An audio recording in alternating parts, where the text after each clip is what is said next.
Hello everyone, and welcome to another episode of the Sword and Sorcery Fantasy Adventure Show.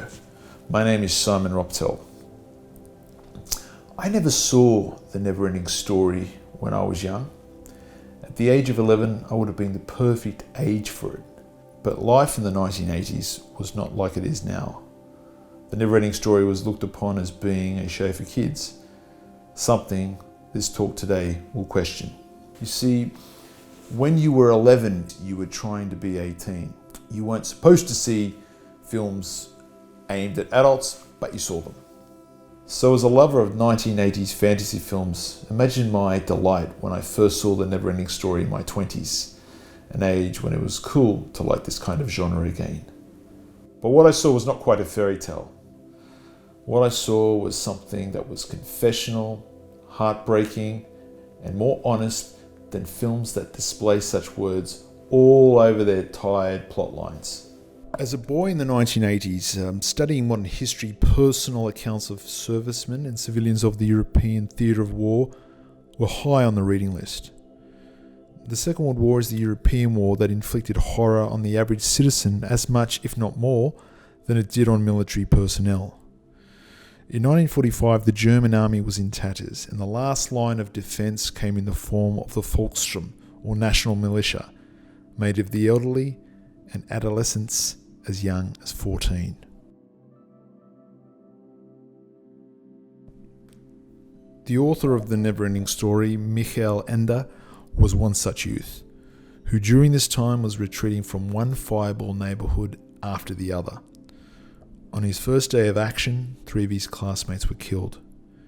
Germany was facing the type of horror it had inflicted on neighbouring Russia, and Ende was a living witness to it.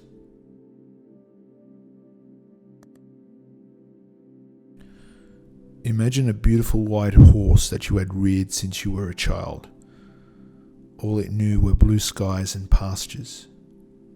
If it was lucky, it did not work the fields, but was ridden with pride and had its head petted and mane stroked. But the rains did not come that winter. In its place were bombs and bullets, and the grounds that were meant for trotting, meant for reclining, were now a muddied swamp, an elevator to doom.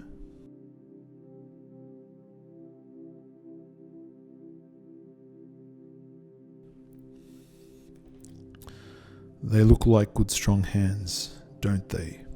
The rock biter of the Neverending Story says as he fails to hold on to his beloved friends. The nothing had stolen them from his grip. His version of events reads like a father losing his children to an invading army or array of bombs. What is this nothing? Is it the Russian invaders wreaking revenge on a nation that showed no mercy? Or is it the hangover from a belief system that promised supremacy, but delivered abject hell? The reason why the Neverending Story works and so many other, in particular contemporary fictions, don't, is because it's not an in-your-face retelling of a historical event. I can provide you with a list of films and books as long as my arm that attempt to hit you over the head with retellings of the Second World War, only to romanticize the conflict or recreate very tired stereotypes. Instead, the Neverending Story promises us Fantasia, but provides us with fatality. An adult story wrapped up in a child's story and not the other way round.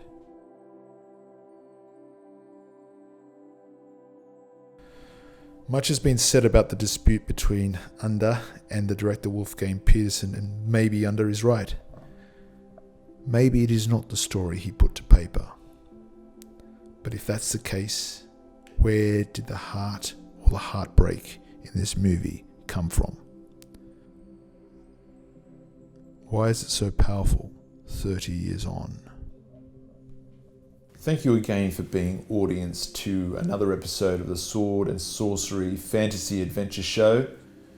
If you like what you're seeing, please subscribe, leave a like, a comment, or hit the notification bell. See you next time.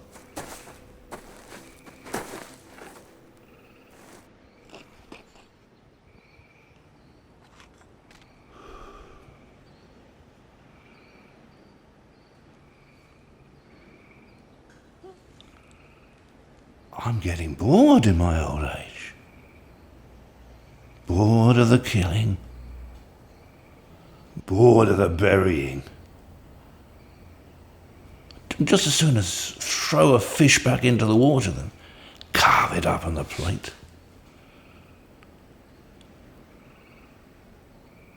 You're fruit to me, girl. But there's no more juice left to squeeze.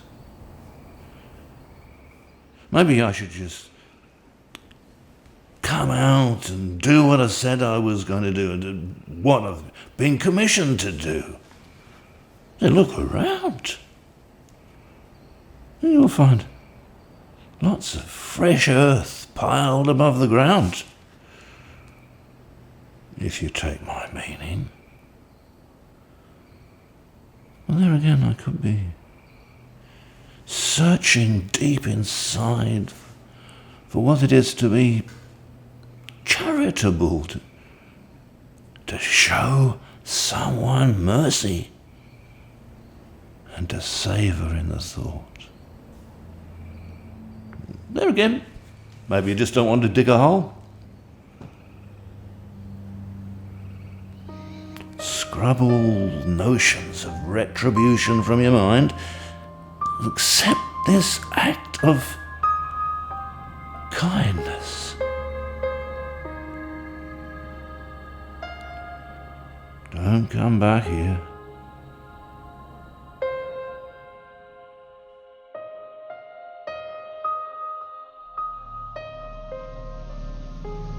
Be the first to know about screenings. Email your first name and what city you are in, and we will tell you when Quest for Steel is coming to your town.